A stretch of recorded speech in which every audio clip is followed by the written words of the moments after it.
Eddie fucking Munster. Probably not a good place to start this edition of Bury Your Bookie. Eddie fucking Munster. That's all I could think. What were the odds of this, you degenerate bettors out there? If you were going to bet a political prop, that a guy that looks like Eddie Munster, Matt Gaetz, this loser from Florida, guy's been a train wreck. And I would have thought that he had a better chance of being named the offensive coordinator of the Florida State Seminoles than an impending choice to be the Attorney General, the leader of the Justice Department, who just himself happens to be under investigation for child sexual trafficking. Not saying he's guilty, but probably not the most flattering of choices and circumstances surrounding a choice to be the leader of the Justice Department. But that's as far fetched as this to me. And I'm a huge boxing fan, and maybe made one of my bigger scores, certainly on my early degenerate lifetime, on the Ali Holmes fight many years ago in Las Vegas, when right before the fight came out, you had a picture of Ali who had been bloated in his previous fights and clearly was a shell of himself, not even a reasonable facsimile. And all of a sudden, he's cut and looks like he's as trim and fit as he's been since he fought Sonny Liston in Lewiston, Maine. And sure enough, this picture swayed the odds on the fight, which Ali had virtually, and it was an impossibility that he was going to beat Larry Holmes, who was razor sharp at that point in his career and had every possible advantage that you could look for. And Holmes goes off a 6-5 underdog in this fight, ran to Las Vegas with every dime that we could scrape together, put it all on Larry Holmes, and like the rest of the crowd, including our good friend, may he rest in peace, the late fight doctor Ferdy Pacheco, we're all screaming at Carlos Padilla, "Stop it already! It's a killing!" We didn't want to see Ali go out like that. You never want to see your stars. You didn't want to see Willie Mays trying to leg out a swinging bunt at the end of his brilliant career, and that's the indelible impression you have of the guy. And certainly it was a shame to see Ali in that situation. But people, for some reason, they don't want to believe that the past is exactly that. It's the past, and we're going to get into this Jake Paul. The reason I brought it up, that you just don't want to believe what you're seeing, is that there's a record level of betting expected for the Tyson-Paul fight. I was shocked. I almost fell off the throne when I was reading this morning. All the great boxing matches that there have been. We just celebrated the 42nd anniversary of Arguello Pryor at the Orange Bowl in Miami, one of the first big sporting events I attended down here as a member of the media. You had Roberto Duran, Sugar Ray Leonard in Montreal. Everybody in the world was interested to see this, and you had an equal division of loyalties between the Latin fans and, of course, here was Sugar Ray Leonard, the darling of America, with a little flag at the Olympic Games. Tons of interest in these fights, Hagler, Hearns, and yet none of them will eclipse the amount of money that's being sent in on this Tyson-Jake Paul fight. We'll get into that, but we want to tell you first that if you are betting the fight, and they'll no doubt be taking action on this, you should check into it. Bet Online is the world's most trusted betting platform, your number one source for online betting. From the earliest odds to in-game live betting, Bet Online provides you with all of the action and the ability to watch the games and play them while they're actually happening. They have the largest selection of odds on everything from football, NBA, NHL, entertainment props, even political props. You might have been able to bet on that Matt Gaetz to be Attorney General thing. I would imagine 1,001 would not have been enough to entice you to make that wager. Head to Bet Online today to get in on all the action with America's most trusted site for online wagering. Bet Online. The game starts here. And it also starts with our good friend Mike Jones, who joins us every Thursday here on the program. Michael, how are you, my friend? Great to be with you, Jeff. I'm wonderful. All right, so I'm looking at this morning, and it's a fairly simple story. I guess people want to forget that Father Time is a huge factor here, because they're thinking back to the Mike Tyson that came out of prison and gets in the ring with Peter McNeely. He's going to make $20 million. He's going to come right back and erase the 3 years of this hideous past there in some Indiana jail. And he cleans up on this stiff that was handpicked for him coming out of what was a forced retirement. It wasn't like Ali being forced into retirement for 3 years. I mean, the guy's incarcerated.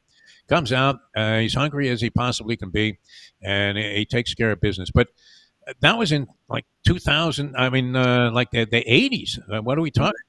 Early 90s. Yeah, early 90s. So The last time he fought, he was getting knocked out by Kevin McBride. That's the Tyson that everybody should remember. That was 2005. Right. And then he fought this exhibition, which literally, I mean, here the local retirement home is known as Century Village. They have several locations.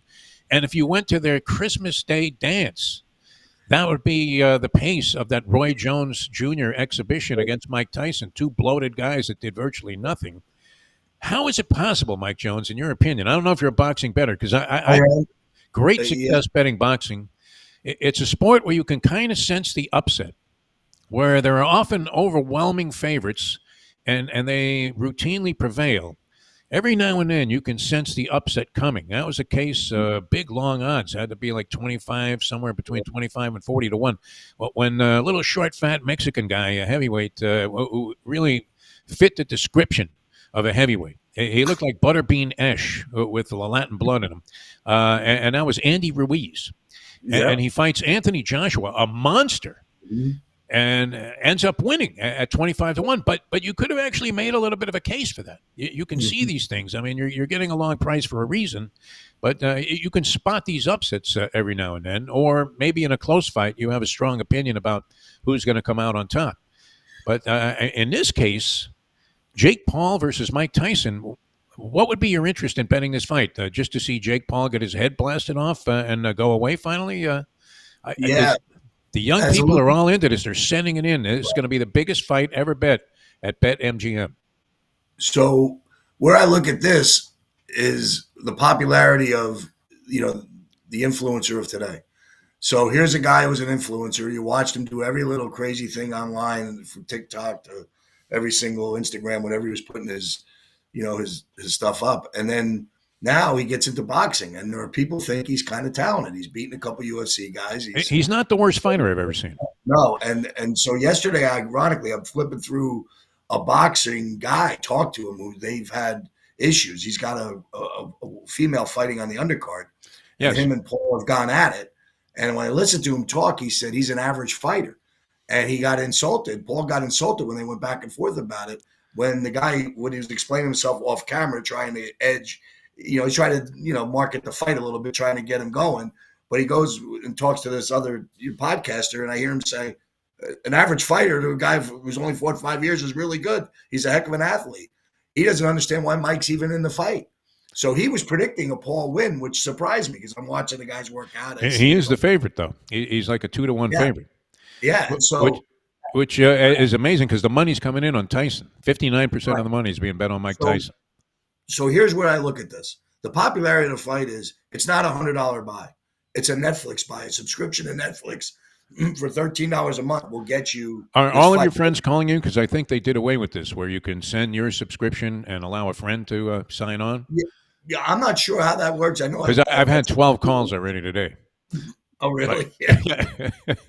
All of a sudden, everybody, you haven't heard from this guy in 20 fucking years. He still owes you money from the last time you saw him at the track. Right. And he's calling you, going, hey, you know what? Can you send me that Netflix subscription? I want to watch the fight at home, thief. That's right. And bet on it.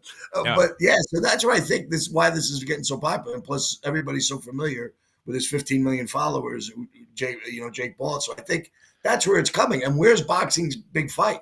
Canelo's drawing different numbers than they have before. They need something like this. And you have a very familiar, for our age group, probably the best fighter we've ever seen in his prime. Yeah. You seeing what he's got at 59. We're dreaming we could do this. You see his workouts. He looks completely shredded. He's got the eye of the tiger, you think. So the marketing aspect is really good. I could see it. Would I bet on this? Probably not. But if I did, I think this is where you're seeing the trends. And this is where I think the business has changed in 20 years. Normally, you would see the favorite bet in this. And you're seeing underdog betting just because it's a plus factor. It's a new age better. Give me value. I'm going to take it. I don't want to lay 200 for 100. I'd rather get 170, 160 for my $100. And that's where I think why you're seeing the money. Because I think it's probably an equal fight. You think just by experience, maybe Mike's, I think it's a little bit closer than that line, but what do I know at this point? But how could it be equal? That's the thing you're thinking. Yeah, everybody's always had that. Would you get take $1 million to let Mike Tyson hit you with one punch, right? Back when he was in his prime. And I happened to meet Mike Tyson before he went south, before he signed with Don King. and Right. he was being very carefully managed and handled. And the guy could not have been any more humble or down to earth. Yeah. He hadn't won his first title yet. I was sitting. A friend of mine and I were doing a piece on the boxing tournament they were having, the Don King Heavyweight Championship tournament. Tyson had gotten in at the last minute to fight a guy named Stefan Tankstead in the first round. He ended up winning the tournament, of course, and that was his first title. But he was sitting actually at you're probably familiar with this place, Johnny Taco's Gym in Las Vegas. Yeah. And he was sitting with a then unknown, relatively unknown, he had been a fighter and had significant time on ESPN, but as a trainer, he was a relative unknown, Freddie Roach. So Right. they're sitting together, and I'm thinking this kid could not be any more impressive. And then all of these other things started to unravel for him, including the stint in prison, and then worse than that, I don't know. Would he rather be fighting Ruth Roper, Robin Givens' mother? I mean, maybe she swings a purse that's so loaded with Tyson's cash from the past that she knocks him out. That would, because I'm thinking if Tyson wins, what does he do next? You would have to believe that he wrestles Ruth Roper and Robin Givens in a 2-on-1 tag team match or something. Right. Where is it going is the I don't question know. for the sport. There are plenty of big fights. Conor McGregor's next if he wins. They'll fight some crazy fight that who knows. That makes sense. Yeah. Put on 2 pounds and fight the fight, and everybody will sit there. They'll find a way to market it. But it could be the one It's shot. insane. Yeah. I mean, I remember when celebrity boxing first came on the scene there, and you were thinking, wow, you could never imagine that BetMGM would get 76% of the action of the tickets are being bet on Tyson, and they're going to generate more money than any other fight in history. Even those dreadful Mayweather fights that we all paid the $100 for just to see that guy get his fucking head kicked in. Right. And what happened, right? You'd get 12 rounds of total boredom, the little shoulder roll, an occasional jab, and once in a while you'd see a counter punch. Mayweather, who was a truly great fighter. I mean, a guy I had the pleasure of calling a Mayweather fight when he was first coming up against Angel Manfredi. Took place here in Miami. And a buddy of mine are doing a broadcast on the thing. And he was not well known at the time, although he was somebody that people had considered as being an up-and-comer. And I remember saying during the broadcast, I have never seen a guy that fucking good. But later, when he was making all of this money and putting on essentially what were exhibitions, and people were paying all this money for the fights, they only bought it to see the guy get his head kicked in. And maybe that's what's fueling this, because let me comment really quick on Floyd because I'm going to go to the other side of that. Okay. So being in Vegas, you didn't think he was a great fighter. I loved him. I met him numerous times, and I think it's all show with him. I think he's a wonderful kid. I take a whole other side of what I saw in him, and I got to watch him train for the Manny Pacquiao fight. I got his last training session and sparring session where I was ringside as close to him. And my wife, who's a huge boxer fan, loved Floyd and got to meet Mike Tyson numerous times when we were in Vegas and loved him in the gym. They would talk all the time. She loved Floyd Mayweather, and she got so close to it. She said it was the most amazing workout she'd ever seen anybody have. Floyd's speed, and when you get to see him live, even at that inflated age, he was unbelievable. So I'm a Floyd fan and supporter of his style. Not his style. You don't want to see knockouts, but he never got hit.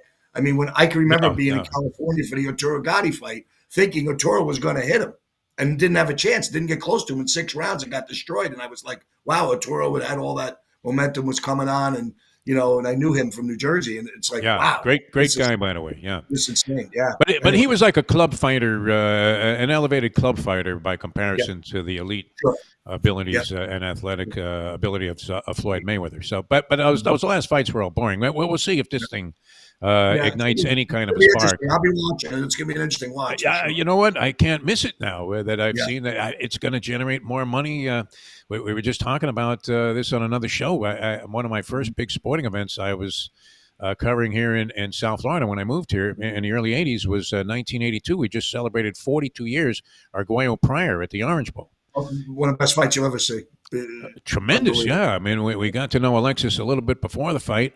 And then, of course, huge rooting interest because I'll never forget. I mean, the reverence with which this guy was regarded. I was in the Main Street gym in Los Angeles following a couple of other fighters I was friendly with that were also of world title status. And Alexis Arguello walks into the gym. I didn't know who he was at the time. And as he walks in, just to do like, he's going to start out with a little shadow boxing, whatever.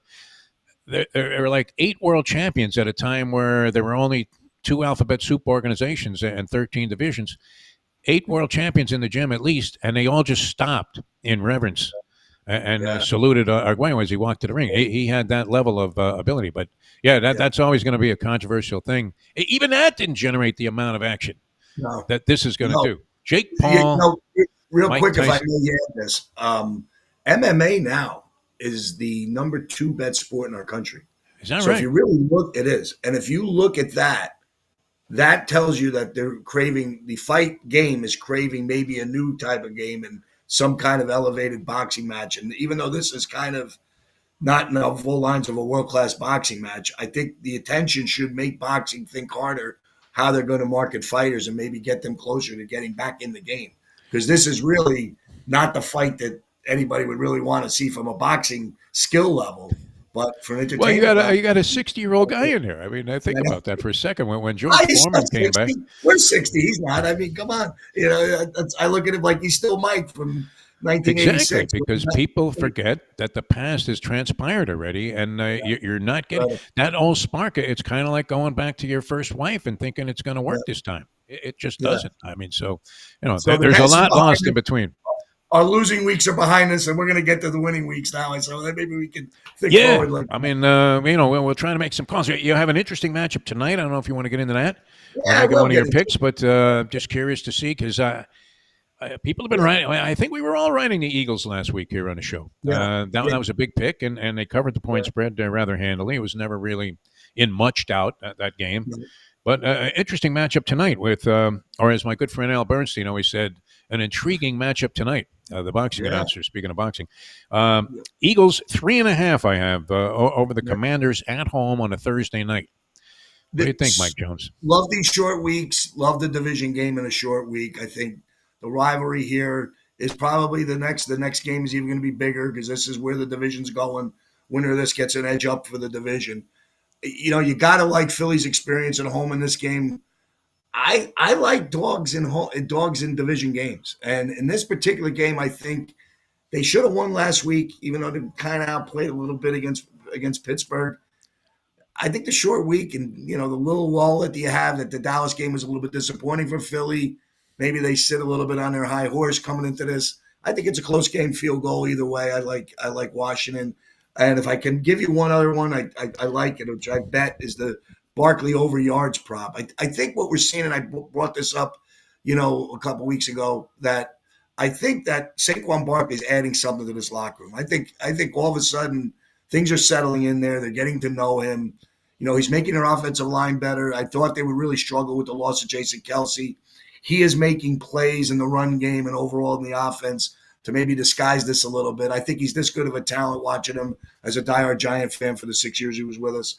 I like over the 94.5 Barkley total yards. I think Washington struggles against the run. I think Philly's going to want to keep Jaden Daniels off the field a little bit. So that's one of my little extras tonight. I would bet that prop. All right. Is that going to be one of your official Bury Your Bookie picks here this week, or did I just rope you into that one for an opinion? We're hold off on the Bury the Bookie picks, but we got 3 other ones for Sunday that we're. Oh, beautiful. Okay.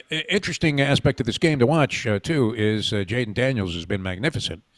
But also, I mean, things have gone his way so far, except for last week when he did have a chance at the end of the game to maybe make something happen, wasn't able to do it. Taking nothing away from him as Pittsburgh.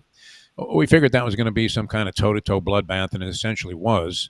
But at the end, has the ball, didn't make it happen. We saw them luck out in a couple of games. The Hail Mary certainly was a stroke of luck against Chicago. I don't know that you can sit there and go, hey, well, I told you they were the better team. It was a miracle, came down from the hands of God, that one. So we'll see. I mean, you'd like to see a young quarterback be able to bounce back off of that loss and sustain the level of brilliance that he was showing through, say, the first 8 games of the season. And we'll see if he can do it tonight because he's going to be tested by this Philadelphia defense. So very interesting matchup. And Sirianni is the coach that everybody loves to hate, even though he gets his team to the Super Bowl the first year he's at the helm. He got him off to like a 10-1 start last year before everything collapsed for whatever reason. I don't know if it was him. They were calling for his head before the season started. And even though, I mean, did they do anything overwhelmingly spectacular in the offseason? He's got him off to a 7-3 start this year, and they still hate the guy. It's amazing. Two good hires a coordinator with Kellen Moore and Vic Fangio. Two experienced guys come in there. Maybe they solidify things around the locker room and with the style of the way they play both offensively and defensively. So I kind of think maybe that's what's kind of saved Sirianni in this spot. He is arguing with the fans. He's just a little bit not my kind of guy that I would want as my head coach, but getting to the Super Bowl early on, and then now I think they're a contender. I think Philly's going to be a tough out. I could see that you have old school NFL roots with your association with Parcells because Yeah, I and do. you would love a guy like Fangio. He's here for Yeah. 1 year. Everybody thought this was an acquisition that was as significant Mhm. as any the Dolphins had made, and they were going to name him defensive coordinator. And this was going to solidify and make a veritable cinch their run to the Super Bowl. They were going to Yeah. erase the memories of Don Shula and the perfect season, and they were going Yeah. to waltz into the Super Bowl with this magnificent defense. And it turned out he couldn't stand these cats.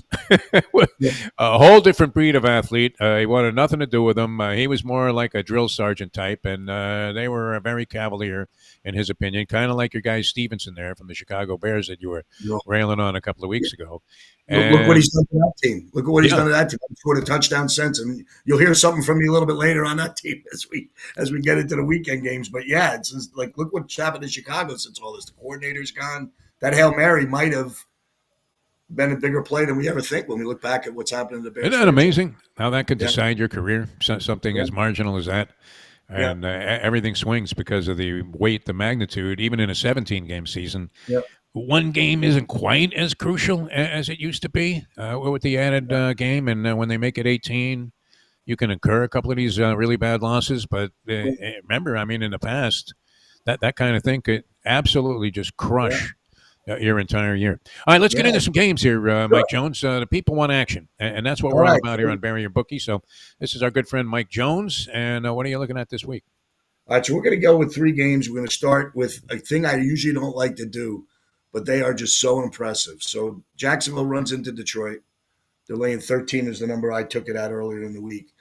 Um, Detroit gets away with 5 interceptions and comes back with a win. Outscores Houston 19-0. I thought the first half defensively that Houston put up against Detroit was as good a first half I'd seen any defense play all year. I thought they were spectacular. I think they were missing Taylor Decker, their left tackle. Thought maybe that could be a difference in the game. Saw the line drop down to 3.5, but if you buy at the 3, you got to push. And Detroit has covered almost every game of the year. I think Tampa was their only loss, was their only non-cover. So they've been tough. The last time they laid a big number was Tennessee, and they covered that at double digits. I don't like to lay double digits, but I just don't see Jacksonville. I think they're just in a heap of a mess. I don't know if Doug Peterson's checked out. They're going to be without Lawrence again. I think Detroit probably wins by 20 or more. Yeah, good spot for them to destroy the Yeah. Jacksonville Jaguars, who I mean, beyond disappointing this year, but bordering on catastrophe if they're not already there. So, all right, you're going to go ahead and lay a giant number, a big fat 13 spot. Now I believe that line, people must have heard you already because it's already escalated, I think, to 14. Well, And there you go. so you're going to lay the points with Detroit Yeah. against Jacksonville to start us out on Sunday. Yep. All right. Then I'm going to go. Then I'm going to go back. I'm going to save the best for last, but I'm going to go into where we were just talking about. I think you're. I'm going to go back. I love taking you back in time. I do it on my podcast. I'll do it here. The franchise changing play for the New York Giants that led us into where the franchise is, not today, but where it was in the 80s, was the Joe Pisarcik fumble against the Eagles. So Yes. what it did was it cleaned the house out. We end up hiring George Young, who was an excellent GM, a Dolphin, a Don Shula protege, and changed our franchise. Don't be surprised if this is what happens with the Hail Mary with the Bears. Does Matt Eberflus survive this? I highly doubt it. So in this particular spot, I like Green Bay coming off the bye week. I just don't think the Bears. I think there could be something happening internally that might check out. There was a lot of things happening online where they might want to sit Caleb Williams now. I love their backup Tyson Badgett. I made a claim on my podcast for the Giants to make an offer to get him in. I liked everything I saw out of him last year when he played.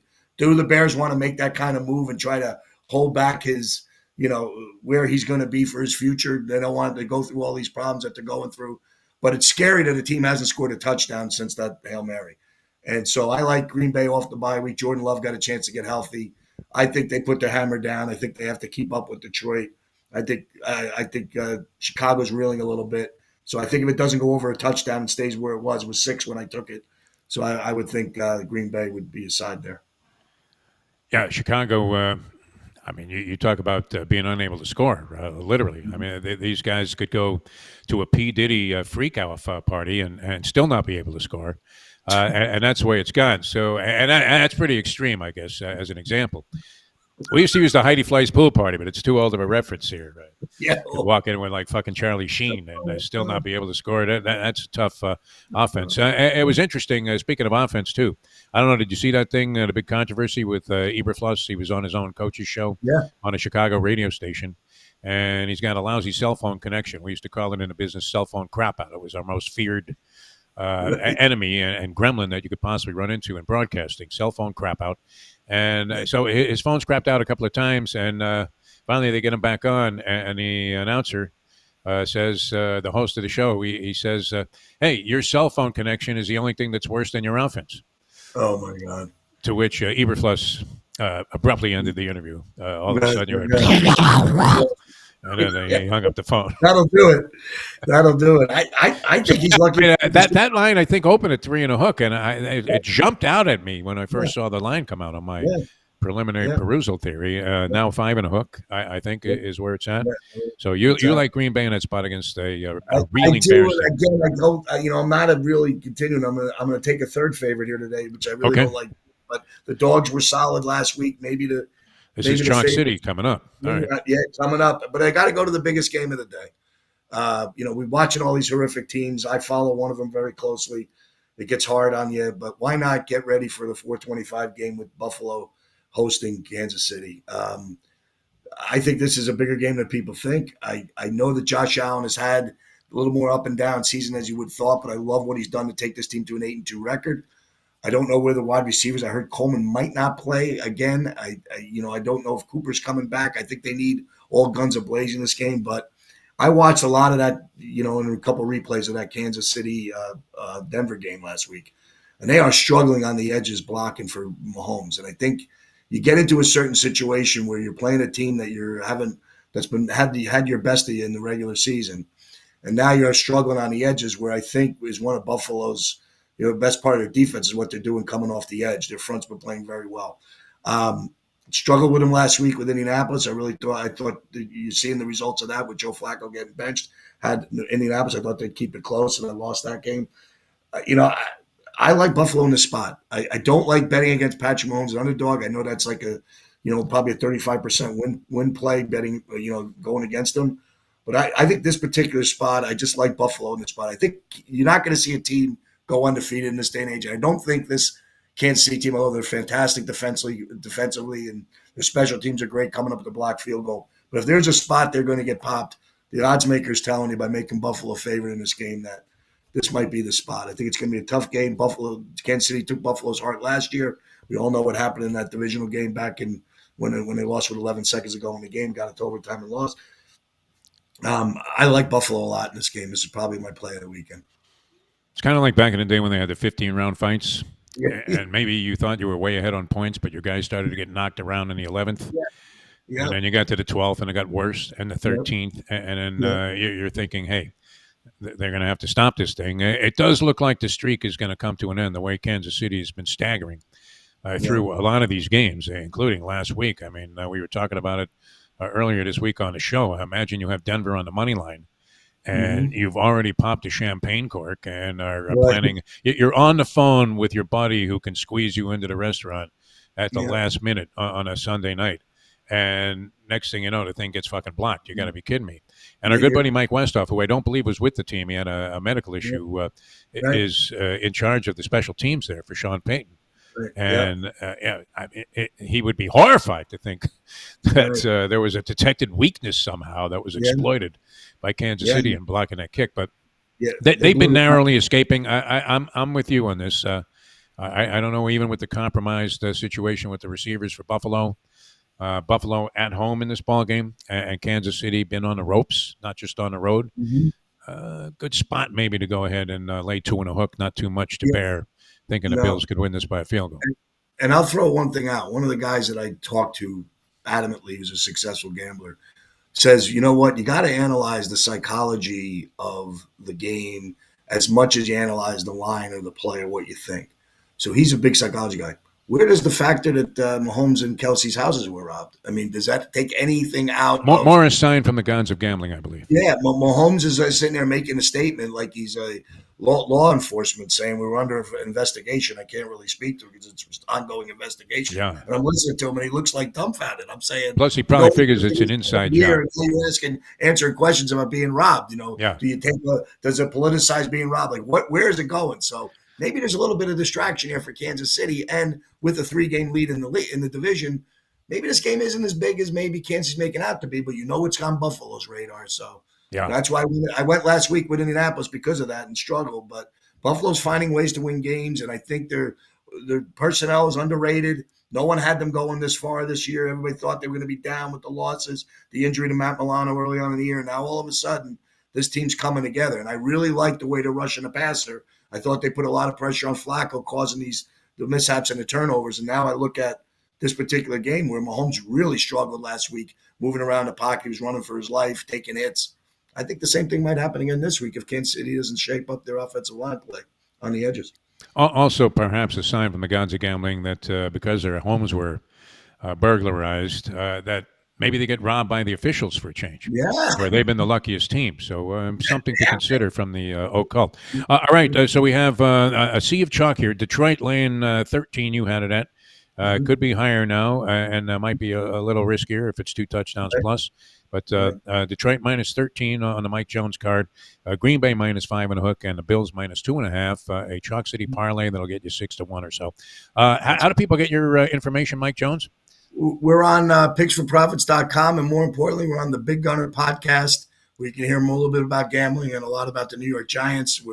We're struggling there. We're discussing. I was going to vent to you a little bit, but didn't want to bore your audience with my Daniel Jones vent. But it's it's been tough this year, and especially when Pro Football Focus just ranks as the most improved offensive line. You would think the quarterback could come through and make plays, but I gave that game out last week on my podcast, More Carolina, because I didn't think the Giants should have been favored. Then they went off at 7, and it kind of blew me away. Yeah. But my heart was in it. But it was, it's just, that's where you could find this Big Gunner podcast. That was ugliness. I do believe Roger Goodell is trying to ignite World War III by sending these dreadful matchups overseas here. I mean, the Jaguars a couple of times in London, this dreck that we had to witness in Germany, my God. Yeah. Are we trying? We may as well get out of NATO right now. I mean, we gave an overtime game. That's the best thing we can give. Extra football.